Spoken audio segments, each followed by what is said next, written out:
All right, so here we are, Module 13, and this time we're looking or talking about the User Datagram Protocol, UDP, which also falls under the Transport Protocol. So we've already talked about TCP. This is its sister or its cousin, UDP. And what does that mean? So UDP is a connectionless transport service, which means there's no three-way handshake. With UDP, we do not establish a connection beforehand. With UDP, we just send those packets out randomly, and we really don't care if they get there or not. And we're not worried about all those other kind of services to make sure the packet is guaranteed delivered, because UDP does not guarantee anything. We're still on the transport layer, layer 4. We're still dealing with an application-to-application protocol, or end-to-end, or point-to-point, right? Those are all the same. We're still talking about, segments and dealing with port numbers. Instead of TCP, though, now we're looking at UDP, which is considered connectionless, meaning there's no setup beforehand. It's message-oriented, which we'll talk about what that means here in a few slides.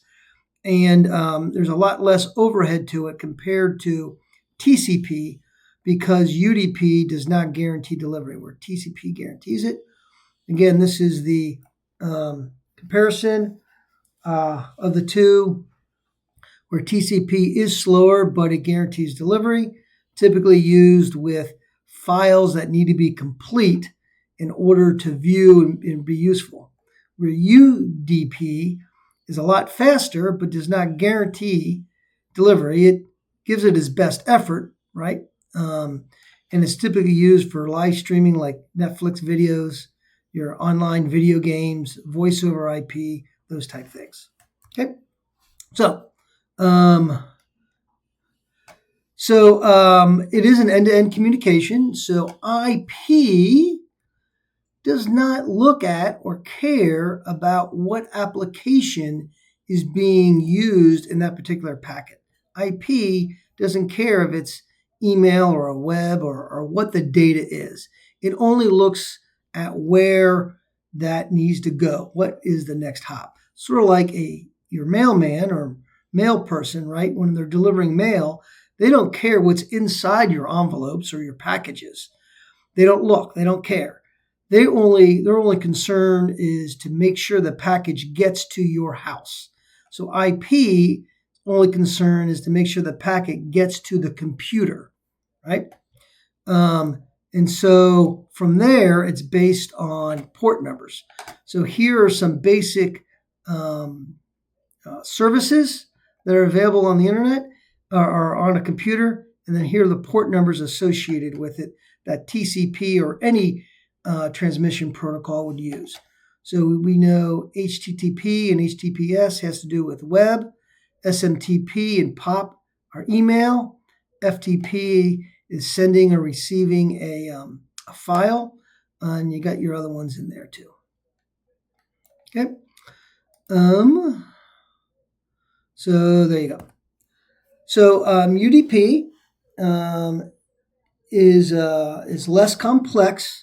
So it's a lot simpler and easier to understand, and moves a lot faster across the internet, right? It is still end-to-end, so it can distinguish between different programs or applications. It is connectionless, meaning there's no three-way handshake. It just kind of sends it automatically and hopes it gets there. Message-oriented, which we'll talk about here in a second. Best delivery, not guaranteed. We've talked about all that stuff.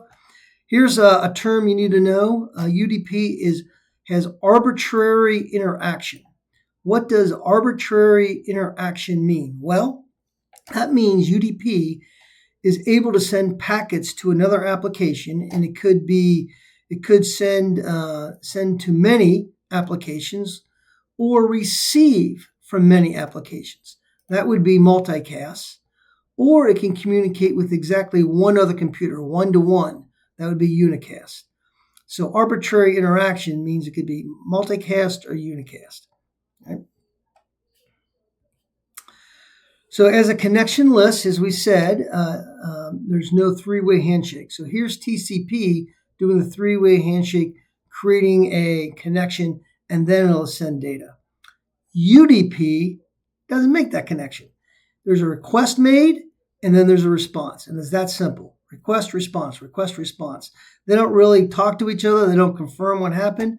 And it does not maintain state, which means it does not keep track of what was sent and what was received. It just sends it. Again, that's why it has a low overhead. There's no extra packets, synchronization or acknowledgement packets floating around out there. So a message-oriented interface, right, does not, so it looks at a message-oriented interface where UDP looks at each kind of packet as one message or one complete file. It does not, UDP does not divide a message into smaller packets or multiple packets, and it does not combine packets together for message delivery. It just sends it as is. That's why it doesn't care if something makes it or not, because it's a whole. It sees it as a whole complete transfer, right? So message-oriented protocols, and UDP is a message-oriented protocol, have no sequencing number, no acknowledgement, no retransmission, no guarantee. Versus TCP, and TCP would be considered a stream protocol that has all these things, that makes sure that all the information gets there.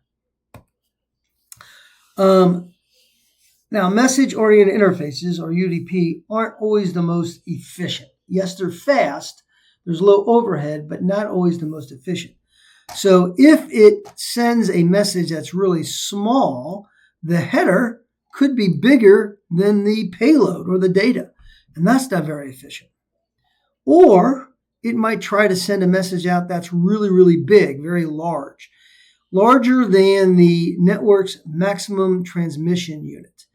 And if that's the case, then the datagram has to be fragmented by IP. And we've talked about how IP fragments datagrams that are over the MTU and other modules. If you don't recall that, ask me in class. We can review that quickly. So again, not real efficient depending on the size of the message. Best effort means that it tries its best, but messages can be lost, duplicated, delayed, delivered out of order, even corrupt. And guess what? UDP just doesn't care, right? It's just going to keep sending stuff forward. Let's see. So UDP is used for applications that are able to tolerate delivery errors. So if I'm getting an email from somebody and I'm missing a sentence, right, because those packets weren't delivered, that email becomes worthless. I wouldn't use UDP for that. I need every single sentence. But for certain audio, like voice over VP or voice over IP, or those other applications we talked about, streaming video and gaming online and whatnot. If we're missing some of those packets, then you might hear a pop or a click or a little flicker in the screen, and then it goes right on, and it's hardly noticeable. So UDP is used for those applications. We do not want to use UDP for, like, say, online shopping, because if a packet is duplicated and you're buying something online, you might end up getting 2 orders and your credit card might be charged twice. Well, that wouldn't work. No one would be happy with that. So TCP is used for online shopping and those type of things, right? UDP is used for applications that can have some errors and there'll be no ill effects.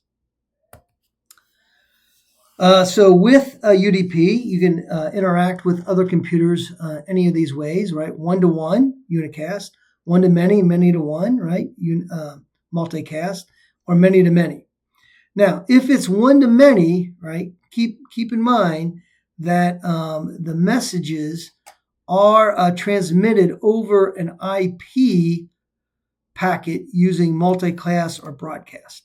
So that's how UDP can do this, because it uses IP multicast techniques or encapsulation in order to send it. Okay. Wow, there's a lot going on in this slide. Let's kind of break it down here. So first of all, as we've said, UDP is an end-to-end protocol that uses port numbers to identify application programs, right? And so here's a list of some port numbers and applications that are associated with it. For example, port number 7 is typically used by ping, the ping command. We've talked about port 80 and port 25 already. If you want to see a full list of port numbers and their associated applications or programs, you can go to Wikipedia here and see the full list, right? So to avoid ambiguity, they use these port numbers so it knows where to go. And why that's important is because UDP then, by using these internationally recognized port numbers, it no longer has to count on the operating system. So it's OS independent. So Windows, iOS, Linux, right? Doesn't matter what the operating system is, because these port numbers are internationally recognized and used. So it's independent of the OS. Okay. This down here, what this is referring to is the term called socket. So a socket is when an IP address is combined with a port number. So now we have the address. So think of it this way: the address of our school, 600 West North Bend Road, is the IP number, and the port number would be the room number, right? So, 2549, for instance, right? So when the IP address and the port number is combined, we call that a socket. Then way over here, there is a new protocol we're introducing you to. It's called Real-Time Transportation Protocol. And this is the protocol that's used to send audio or video over IP networks. And it runs through UDP. So in this picture right here, this is again an image from Wireshark. And you can kind of see in here some UDP packets along with some RTP packets. So these two RTP packets are either a video or audio that's being sent.